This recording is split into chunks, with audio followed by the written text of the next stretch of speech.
Halo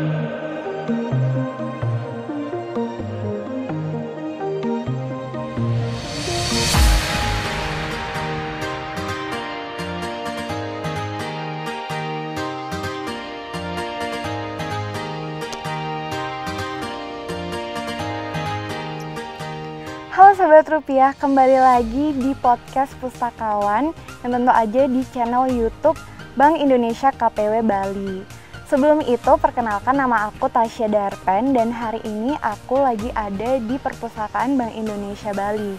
Nah, kenapa aku ada di sini? Jadi pada podcast Pustakawan kali ini aku ingin membicarakan mengenai keresahan yang aku sendiri alami gitu. Apa sih keresahannya itu? Jadi tentang rekrutmen PCPM. Nah, karena aku sebagai mahasiswa tingkat akhir nih, aku mau lulus, mau nyari pekerjaan. Jadi aku pengen tahu lebih lanjut nih sebagai pertimbangan nanti aku lulus mau kemana gitu. Jadinya aku ingin membahas mengenai rekrutmen PCPM. Sekilas info, PCPM sendiri merupakan kependekan dari Pendidikan Calon Pegawai Muda, yang merupakan salah satu jalur masuk atau penerimaan pegawai Bank Indonesia untuk menjadi pimpinan Bank Indonesia. PCPM sendiri ada dua metode rekrutmennya loh. Jadi yang pertama ada open recruitment, yaitu bersifat terbuka dan tanpa ada batasan perguruan tinggi. Sedangkan yang kedua adalah targeted recruitment. Untuk rekrutmen ini itu terdiri dari campus hiring, jadi ada beberapa perguruan tinggi tertentu. Dan untuk yang selain campus hiring, ada juga referral melalui kerjasama dengan LPDP. Nah, untuk topik hari ini, aku nggak bakal sendirian karena aku akan ditemenin sama narasumber yang akan membantu aku menjawab mengenai keresahan-keresahan yang aku miliki. Dan narasumber yang akan diundang hari ini itu ada dua cewek cantik dan kece yang pastinya jago banget dan paham betul tentang rekrutmen PCPM ini karena mereka adalah pegawai Bank Indonesia yang masuk melalui jalur PCPM. Pasti pada penasaran kan? Yuk tonton sampai akhir!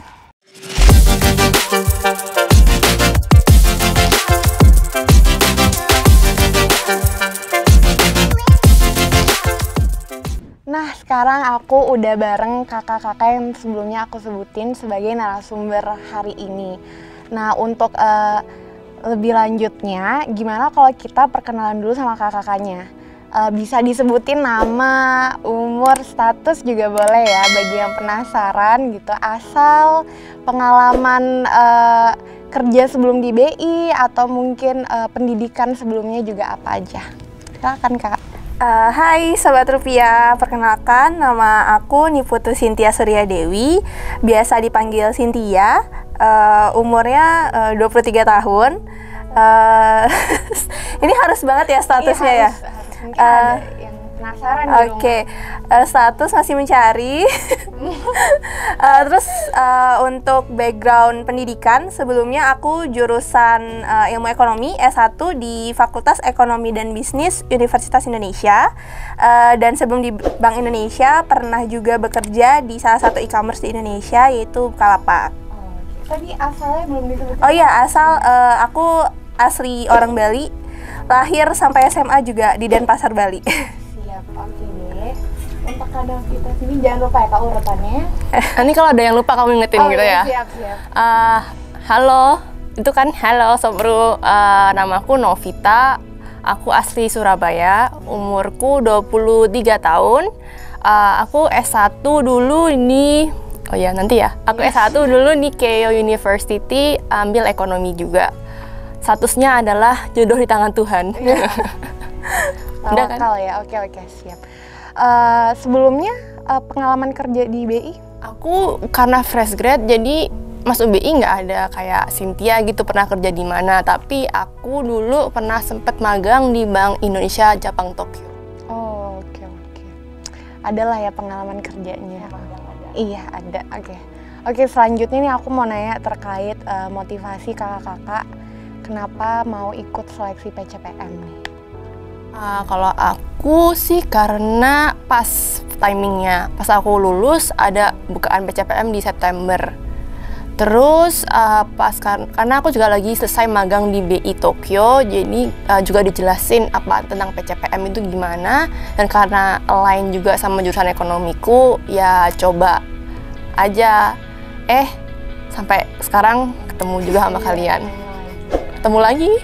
Ketemu akhirnya. Jodoh. Males sama kamu jodoh? Iya. Ya udah sama yang Sobru mungkin ya, kan tadi masih jodoh ya kan?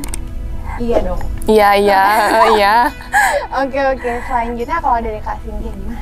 Nih, kalau aku mirip-mirip juga nih sama Kak Novita. Jadi mungkin di throwback ke belakang sedikit. Jadi sebenarnya cita-cita masuk ke Bank Indonesianya itu udah ada dari SMA. Jadi emang karena suka ekonomi, tertarik sama bidang keuangan dan ya terkait ekonomi seperti itu. Jadi emang pengen nih one day bisa kerja di Bank Indonesia. Nah terus masuk kuliah jurusannya kebetulan ilmu ekonomi juga, jadi emang udah cukup fokus nih. Nah di kampus pun juga salah satu future career yang cukup prestis di jurusan aku itu bisa masuk ke Bank Indonesia. Jadi makin tertrigger lah cita-cita yang dulu mungkin sebatas cita-cita atau cuman kepengen doang pas SMA. Jadi pas kuliah semakin diusahakan, semakin fokus nih, kayak pengen nih nanti setelah lulus bisa masuk ke Bank Indonesia. Nah sama ceritanya Kak Novita, kebetulan pas aku lulus habis sidang itu di September atau akhir Agustus itu dibuka rekrutmen untuk PCPM 35. Akhirnya ya udah, sebagai seorang fresh graduate ya, pada saat itu kita pasti nyoba semua peluang yang ada.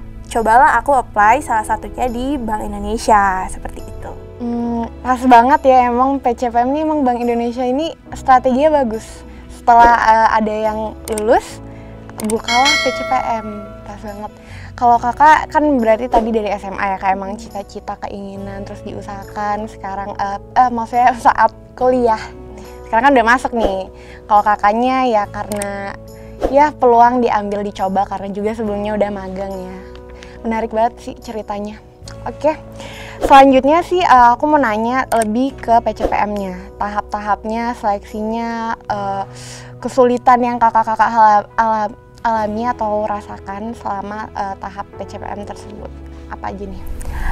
Untuk tahapan dari PCPM, mungkin disclaimer dulu, antara aku sama Kak Novita, kita kan beda angkatan nih PCPM-nya. Jadi di PCPM 35 kebetulan itu di saat pandemi corona sedang berlangsung juga nih di Indonesia dan juga seluruh dunia. Jadi tahapan proses rekrutmennya itu hampir sebagian besar itu dilakukan secara online. Sedangkan kalau Kak Novita kan sebelum pandemi ya, jadi masih bisa dilaksanakan dengan offline gitu.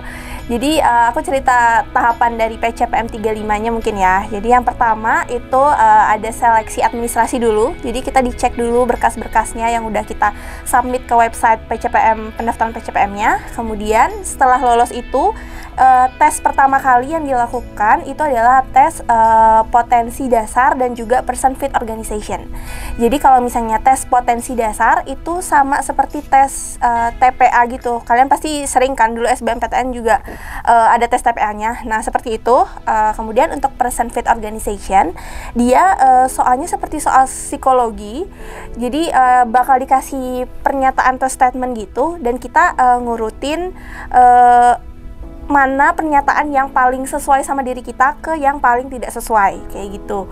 Nah, lanjut setelah tahapan itu, kita akan masuk ke tes pengetahuan umum Bank Sentralan dan tes bahasa Inggris. Kalau tes pengetahuan umum itu masih berkorelasi juga sama yang ekonomi-ekonomi gitu. Jadi kalau aku nggak salah, jadi salah satu yang aku pelajari pada saat itu adalah misalnya ngafalin nama-nama pahlawan yang ada di uang rupiah, terus nama-nama menteri ekonomi, menteri keuangan, kayak gitu.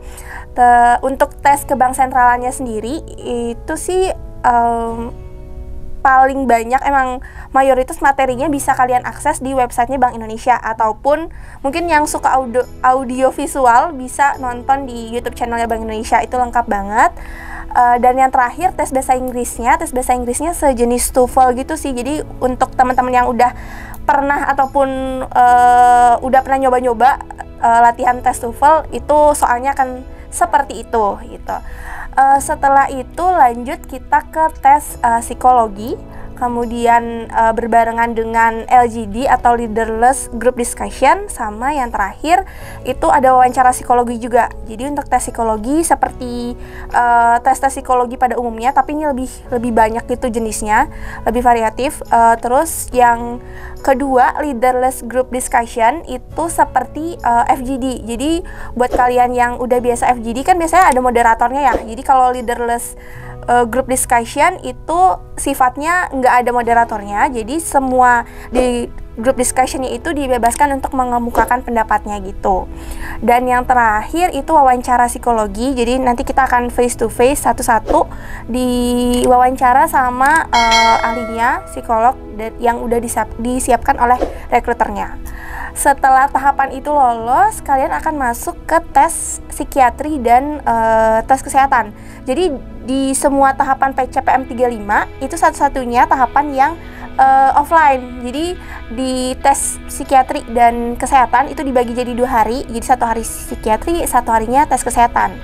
Untuk psikiatri itu akan seperti tes psikologi gitu. Jadi kalian dikasih sekitar 500-an soal, dan kalian sebenarnya nggak ada nilai benar salahnya sih. Jadi kalian cuman menentukan menurut pendapat kalian pribadi apakah dari pernyataan yang disampaikan tersebut menurut kalian benar atau salah nih, kayak gitu. Dan kalau tes kesehatan sifatnya seperti medical check up biasa gitu. Jadi ada tes darah, tes jantung, tes mata gitu. Dan setelah itu lolos, ada tahapan wawancara akhir. Kalau di aku wawancaranya online lagi nih, balik lagi karena masih pandemi, online, dan dihadapkan oleh 3 pewawancara langsung dari pegawai Bank Indonesia. Jadi bisa dari DSDM ataupun mungkin dari kepala kantor perwakilan atau kepala departemen seperti itu. Jadi kita giliran tuh nunggu waktu untuk bisa diwawancara oleh 3 pewawancara tersebut. Dan untuk PCPM 35, tahapannya sebenarnya masih ada 1 lagi nih, Leadership Forum. Tapi karena pandemi, balik lagi, mobilisasi dari teman-teman yang ikut atau mendaftar PCPM kan belum disarankan nih, karena pada saat itu belum ada vaksin juga, jadi angka pandemi juga masih tinggi. Pada akhirnya si Leadership Forum ini tidak diselenggarakan. Jadi untuk PCPM 35 kita cuma stop atau berhenti sampai di wawancara akhir, kemudian langsung dirilis pengumuman siapa aja yang lolos dan bisa onboarding di PCPM angkatan 35. Gitu. Mungkin bisa Leadership Forumnya bisa diceritain Kak Novita nih, karena ngerasain kan. Jadi sebenarnya kalau aku dulu itu di angkatan 34, 2 tahap terakhirnya agak beda sama Cynthia. Karena offline itu kita semua kantor pusat untuk tahap kedua dari akhir itu namanya wawancara, tapi sebenarnya FGD yang kita lakuin itu. FGD-nya kita sama pejabat dari kantor pusat, ada 3 orang. Terus kita juga dibagi kelompok-kelompok gitu. Kita masuk berdasarkan kelompok, nanti tiap orang itu nanti dapat kocokan, dah lah berdasarkan Miss Universe gitu kan. Nanti kamu dapat topik tuh bener-bener random gitu kan. Aku inget banget aku dapat Kris, terus aku dikasih waktu 5 menit untuk ngomong yang aku tahu tentang Kris di depan para pejabat itu dan juga teman-teman PCPM lainnya. Setelah itu ada sesi di mana kita dibagi jadi 2 kelompok, pro and con dengan topik yang sama. Terus nanti kita presentasi depannya pejabat itu kenapa sih side kita lebih make sense daripada side yang lawan kita. Terus yang kedua adalah Leadership Forum. Leadership Forum itu kita di hotel 3 hari 2 malam, dah lah kayak akademi fantasi, tahu nggak sih? Kata umur ya, kata umurnya nggak sih? Akademi fantasi ya. Apa namanya? Jadi ingat banget tuh aku di drop orang tua di hotel bawa koper gitu. Karena kan 3 hari 2 malam ya. Terus kita datang tuh jam 7 malam hari pertama itu. Dan hari pertama tuh cuma motivasi aja sih sesinya. Dan kalian kenalan sama anak-anak PCPM lainnya. Besoknya baru tuh mulai ada pembekalan dari BI tentang topik-topik yang bakal jadiin buat Leadership Forum ini. Ada berapa topik ya, kurang inget deh, kayak 9-10 topik gitu. Nanti dibagi, ada kelompok-kelompoknya juga. Satu topik itu ada 2 kelompok, juga pro and con. Aku dapetnya tuh pro waktu itu. Terus jam 8 pagi dari dibagiin kelompok dan topik, kita diskusi bersama orang BI-nya sama anak-anak PCPM lainnya juga. Terus setelah itu jam 8 malam kita dikumpulin tuh materinya. Jadi cuma ada waktu 12 jam buat ngerjain itu. Untuk kita presentasi per orang 1,5 menit maksimal ya. Terus setelah dikumpulin kita latihan lah kelompokkan presentasi. Nanti kan kita kan di depan ADG tuh presentasinya. Jadi kan ya dapet kan pressure-nya. Jadi kita tuh latihan sampai jam 1 pagi. Terus jam 1 pagi lah baru tidur, jam 6 gitu udah makan pagi terus berangkat ke kantor pusat. Pakai jalan kaki gitu karena deket kan, bawa koper gitu. Terus sampai di sana kita didudukin persis sebelahnya ADG. Jadi ADG-nya sebelah sini, layarnya sebelah sini. Terus nanti juga di sekitar kita dikelilingin oleh pejabat-pejabat Bank Indonesia yang kantor pusat dan juga KBDN dan LN semua nonton secara online. Jadi lumayan dapat yang nonton banyak banget tuh. Terus inget banget pas Lucy Forum juga nanti kan kamu panggil misalkan kelompok kan. Nanti tiap satu kamera itu ada bunyi tet dan ada kayak timer gede banget di belakangnya ADG. Jadi tuh udah itu dapat banget depan ADG ada timer segede layar gitu di belakang, udah dapat banget tuh pressure dan nervousnya gitu loh. Dan lihat orang sebanyak itu kayak udah itu kayak pengalaman yang rasa itu kayak cepet banget tuh berlalunya, kayak tiba-tiba udah selesai aja presentasi gitu kan. Makanya udah itu once in a lifetime, maybe not to be try again gitu kan ya, cukup sekali. Tapi seru ya. Tapi seru, dapet banget serunya kenal sama orang-orang itu kan. Tapi tekanannya juga dapet juga. Dapet semua. Sorry ya, aku dulu ada gitu. Aku nggak ada nih. Minta maaf dulu ya sama. Dulu kakak itu topiknya apa ya? Yang 1,5 menit itu? Itu kayaknya udah lama banget ya, jadi kalau aku salah, sorry. Tapi kayaknya tentang sistem pembayaran sih, tentang keamanan cyber security dari sistem pembayaran. Keren sih, itu padat banget ya dapetnya. Aku anak ekonomi, dapat IT, jadi agak-agak meraba-meraba gitu. Oke, jadi belajar lagi ya, selalu pasti belajar lagi kan. Kalau untuk seleksi PCPM ini ada grupnya gitu nggak sih Kak? Kayak untuk yang mau kayak calon-calon yang daftar gitu, kayak kerja sama gitu, ini bakal keluar nih, ini tahapnya gitu. Ada nggak kayak komunitasnya gitu atau grupnya gitu? Kalau untuk grup sharing informasi kayak gitu, biasanya itu secara automatically pas pembukaan PCPM itu bakal langsung ada grup di Telegram. Itu paling umum tuh yang kita temuin. Jadi kalau zaman aku di grup Telegramnya itu bakal di-share soal-soal ataupun misalnya mereka pada bahas soal juga di sana. Jadi lumayan lah kita dapat insight tambahan selain mungkin kita udah belajar sendiri juga ya dari berbagai sumber yang kita punya. Jadi cukup membantu juga tuh. Jadi karena kan kita mungkin kalau kita belajar sendiri kan jatuhnya terbatas ya source belajarnya, tapi dengan kita gabung ke Telegram itu salah satunya itu bisa nambah nih, kira-kira ternyata part ini aku belum belajar nih, jadi kayak lumayan memacu kita untuk bisa belajar lebih dalam lagi. Kalau dari Kak Novita kan nih anak offline nih ya, dari grup Telegram juga atau ya ketemu langsung gitu? Telegram tuh ada juga, enaknya juga ada itu di Telegram tuh kayak ada hilal gitu namanya, kayak hilal, udah hilal belum guys gitu kan. Itu enaknya gitu, jadi pas kita lagi sibuk apa, tiba-tiba ada pengumuman dari Telegram kayak udah ada pengumuman gitu kan, kita juga jadi gercep juga kan ngeceknya kan. Dan juga karena aku offline sempet kayak tukeran nomor telepon sama anak-anak PCPM lainnya gitu kan, kayak kita saling kayak, oh iya tahun lalu aku dulu sempat ikut PCPM, dulu tuh aku belajar dari sini. Kalau aku pernah sih kadang-kadang juga ketemu sama mereka, kayak kita diskusi bareng gitu, pernah juga dulu. Lebih seru sih. Seru kan ya. Kalau PCPM kakak ini waktunya sama ya, atau ini kan offline sama online? Tadi juga ada satu tahapan yang nggak ada, kakaknya nggak ikut gitu. Kalau kakak berapa lama waktunya? Kalau di PCPM 35 itu mulai open recruitment-nya itu sekitar akhir Agustus atau awal September sih, dan selesainya sampai tahap pengumuman lolos PCPM angkatan 35-nya itu pas 31 Desember 2020 lalu. Panjang ya, kayak 3 bulan. Iya, 3-4 bulan gitu. Kalau kakak juga sama? Kayaknya mostly sama ya, kayak akhir Agustus juga kan. Terus pengumuman itu akhir Desember, Januari itu udah tanda tangan kontrak. Sama-sama. Oke. Jadi kan udah nih tentang seleksinya nih. Aku mau nanya, ada nggak cerita yang seru banget atau cerita yang sampai saat ini kakak-kakak masih ingat kayak nggak bisa lepas gitu? Entah mengganggu, entah seneng, entah apa gitu. Tapi yang kakak bener-bener ingat sampai sekarang.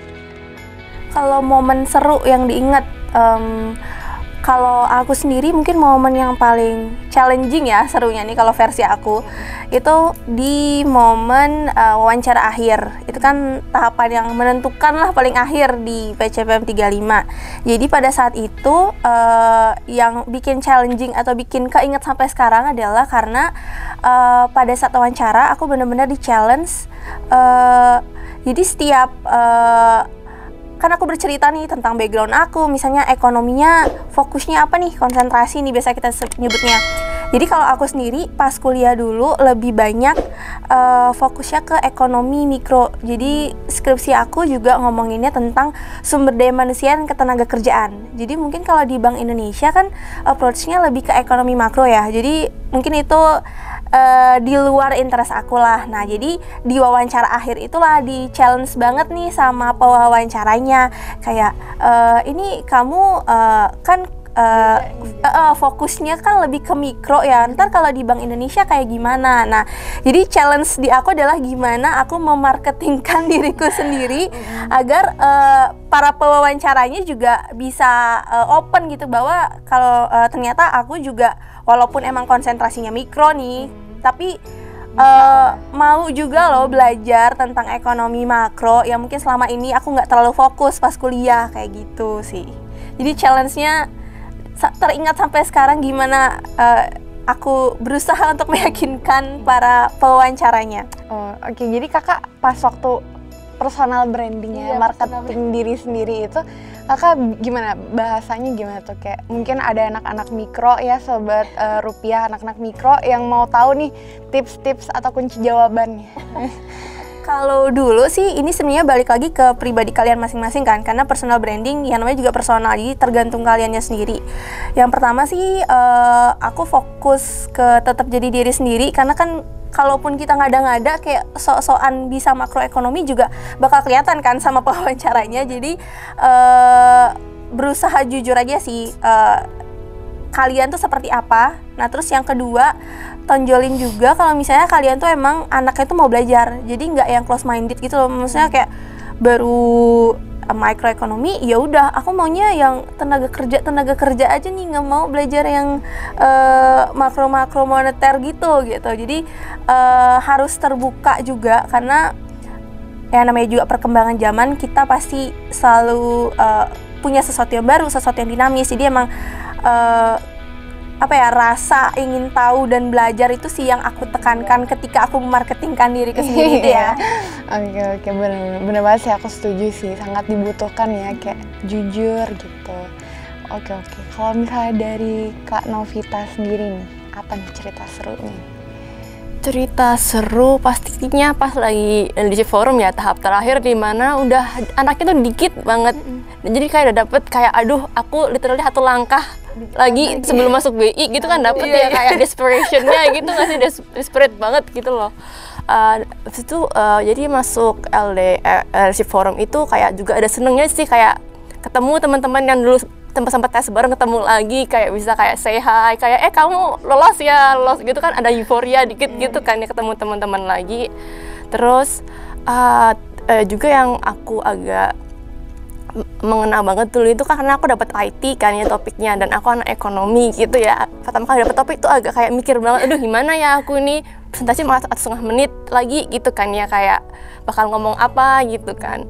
Tapi kan kalau dipikir-pikir lagi, analisis itu kan bisa regardless dengan jurusan kalian gitu kan. Cara analisis itu pasti sama aja kan, kayak kamu mikir benchmarking atau pakai analisis SWOT atau pakai apa. Nah kamu juga bisa tanya sama anak-anak IT di kelompok kamu gitu kan sebenarnya. Kalau dipikir lagi ya, tapi dulu kan udah nervous tuh, udah nguncup gitu pikirannya, udah gitu sebenarnya. Makanya aku inget banget sih kayak pas bikin materi tuh agak stres gitu, kayak aduh gimana ya approach-nya gitu. Tapi setelah kayak diskusi sama temen kelompok dan juga dengan anak-anak IT di kelompokku, kayak udah dapet gambaran gitulah. Jadi lebih dapet juga. Dan terakhir pengalaman paling yang paling aku inget adalah suara timernya pas LDS itu keras banget soalnya. Memberikan tekanan banget ya. Udah nggak ngerti kan, bukan anak TI, terus ada timer begitu kan segala. Iya, inget banget masih suara timer, masih terngiang-ngiang. Makin hancur gitu nggak sih? Otak tuh dari awalnya udah santai, dapat gambaran dari temen kan. Riha langsung kayaknya ada lupa semua tuh nulis apa tuh di PPT. Belum lagi tadi waktunya cepet banget belajarnya kan. 12 jam. Nggak tidur. Ya ampun. Aku juga dengar kakak selama tahap-tahap seleksi PCPM ini kakak nggak pakai bahasa Indonesia ya?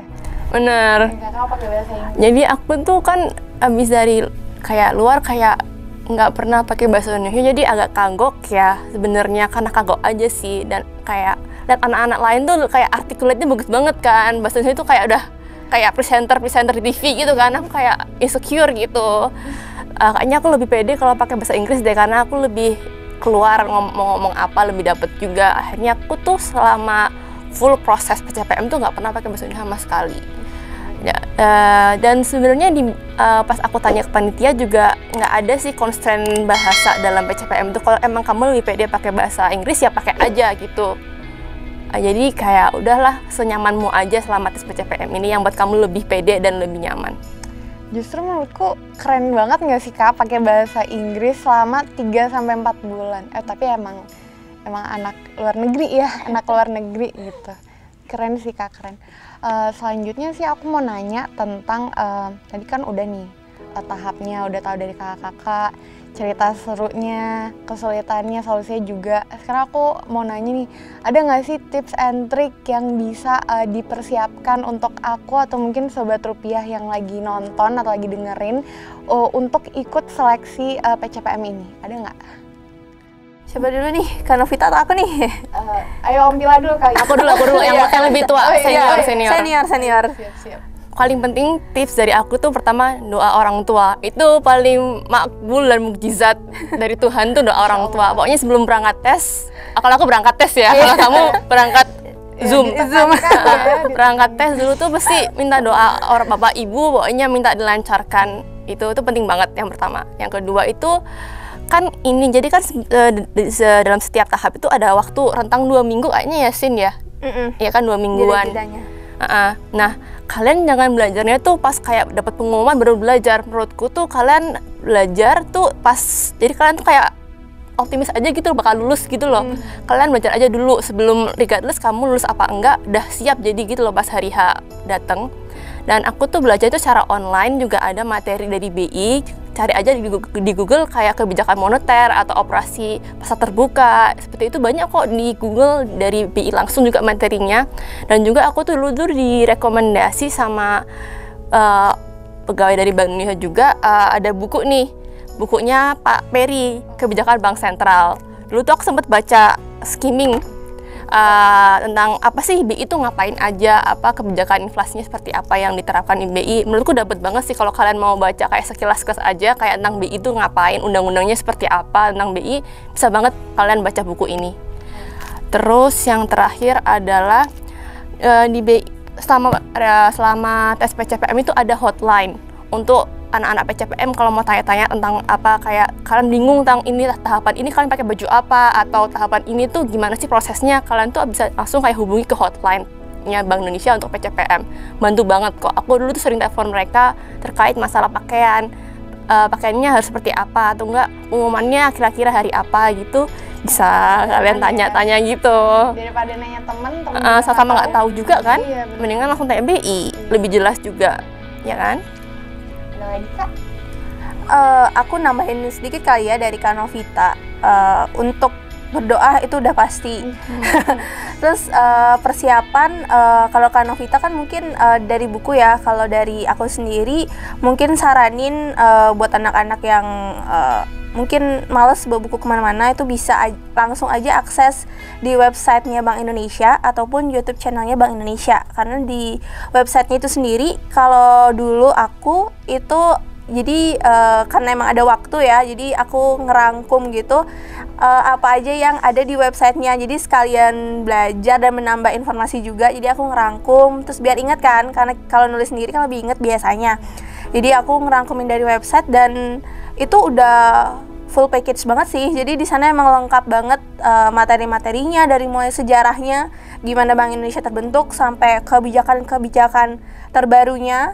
Terus setiap mau tes, kadang aku juga suka nih nonton-nonton ringan di YouTube channelnya Bank Indonesia. Dan itu sangat membantu sih buat mengingat-ingat lagi mungkin materi yang udah aku tulis, sudah aku catat gitu. Kakak ada baca buku yang sama juga nggak kayak Kak Novita? Coba lihat Kak tadi bukunya. Pamerin lagi Kak, coba. Bisa ditunjuk. Kayak YouTuber. Beauty Guru. Apa tadi juga? Bukunya Kebijakan Bank Sentral dari Pak Peri sama Pak Solikin. Kalau aku pribadi sih nggak sempat baca bukunya ya, jadi emang purely dari pengetahuan sepanjang di kampus juga, karena emang pas jurusannya ekonomi, terus ditambah sama baca-baca di website dan YouTube channelnya Bank Indonesia. Sangat membantu banget sih, itu bukunya tebel banget sih kalau ini. Skimming, makanya aku bilang skimming aja, nggak perlu sampai kayak apalin rumus-rumus ekonominya, nggak perlu. Nanti mual ya. Nanti malah lupa semua pas tes. Iya bener banget sih. Itu ya guys, jangan lupa dicatat bukunya, kan penting banget nih. Ini buktinya pembacanya udah masuk sini nih, udah lolos masuk menjadi pegawai Bank Indonesia. Oke Kak, sangat ini sih, sangat jadi nambah insight baru apa aja yang perlu dilakuin untuk mungkin Sobat Rupiah yang mau ikut tes PCPM. Nah, untuk terakhir banget untuk menutup ini semua nih gitu. Aku mau denger dong pesan atau mungkin saran dari Kakak untuk para Sobat Rupiah yang mau nyoba tes PCPM atau lagi mempersiapkannya. Saran aku untuk para teman-teman yang sekarang lagi mencoba rekrutmen PCPM Angkatan 36, yang pertama itu harus semangat. Itu penting banget sih, kalau nggak ada semangat jadinya kita setengah-setengah kan ngejalanin proses rekrutmennya. Terus yang kedua, harus berusaha memberikan 100% di setiap tahapan. Jadi kalau bisa jangan ada tahapan yang kalian menggampangkan lah, atau intinya kita selalu menganggap serius setiap tahapan. Terus yang ketiga, sabar, karena proses rekrutmennya cukup panjang. Jadi sambil kalian menunggu antara jeda-jedanya itu, jadi emang harus sabar aja sih menanti lolos apa enggaknya, terus harus belajar lagi gitu kan. Nah terus yang terakhir, jangan menyerah sih, soalnya mungkin di kesempatan ini atau mungkin di kesempatan PCPM 35 belum berhasil masuk nih, nggak usah kecewa terlalu berat, karena di periode selanjutnya biasanya akan dibuka lagi nih si pembukaan rekrutmen PCPM 36. Jadi selama batas umurnya belum lebih, jadi menurut aku sih dicoba aja terus gitu. Brace yourself lah ya, apalagi kalau udah tahapan akhir terus tiba-tiba ya nggak lolos, kayak nanggung banget ya kayak. Jadi jangan menyerah terus, guys, coba terus, coba lagi ya. Kalau dari Kak Novita apa nih pesannya? Pesan yang pertama sih jaga kesehatan ya, karena jangan sampai pas lagi tes kalian drop gitu, kayak nggak ada badan atau apa, itu kan mesti bakal sangat ada efeknya sama interview kalian atau tes kalian, apalagi lagi pandemi gini kan guys. Jadi hati-hati banget dan jaga kesehatan kalian. Dan yang kedua itu kayak kata Cynthia tadi, kan ada nih jeda antara tes-tes gitu, jadi kalian sabar menanti, but at the same time kalian juga belajar persiapan untuk tes selanjutnya. Jadi kan ada kayak distraction dikit gitu lah, jadi kalian nggak stres banget mikirin aku lolos nggak ya, kalian mendingan belajar aja, kayak nyari-nyari hal-hal yang mungkin lebih produktif untuk menunggu waktu itu datang. Itu aja sih tips dari aku. Yang penting usaha ya dimaksimalkan, preparasinya, sabar, doa ya, segalanya harus menjadi satu lah ya, campur. Kalau menurut aku sih ini aku udah siap banget sih ini untuk tes PCPM. Abis ini kayak aku langsung tes. Iya, abis ngobrol-ngobrol. Udah lulus belum? Sun, doain aja ya. Iya. Tahun ini, amin. Amin. Oke, aduh amin banget. Jadi untuk sobat sobru atau sobat rupiah yang lagi nonton ini, pasti setuju banget sama aku kalau misalnya obrolan hari ini itu sangat menarik, sangat seru dan bermanfaat banget untuk kedepannya untuk tes atau ikut seleksi PCPM. Makasih banyak ya kakak-kakak atas insight dan ilmunya hari ini. Pasti Sobat Rupiah makin dibantu mengenai ilmu-ilmu tentang PCPM ini. Dan jangan lupa Sobat Rupiah untuk follow akun media sosial Bank Indonesia. Untuk Facebooknya itu bisa cari aja Bank Indonesia Bali. Dan Twitternya di BI_Provinsi Bali. Dan untuk Instagram ada di @bank_indonesia_bali. Oke. Dan karena udah nonton sampai akhir nih, Sobat Rupiah bisa like, komen, dan share video ini ke Sobat Rupiah lainnya supaya kita semua tahu. Dan jangan lupa subscribe akun ini. Kakak tahu nggak akunnya apa namanya? Apa tuh Tasya? Iya, pinter banget. Bank Indonesia KPW Bali. Jadi jangan lupa juga dihidupin loncengnya supaya nggak ketinggalan notifikasi dari akun ini setiap mau upload gitu. Nah, sebelum penutupan aku mau ngasih pantun ala-ala Bank Indonesia kan. Gitu. Oke, pantunnya gini. Ikan hiu makan sushi. Cakep. Cukup sekian dan terima kasih. Sampai jumpa lagi. See you next video guys. Bye. Cynthia yuk. Dadah. See you.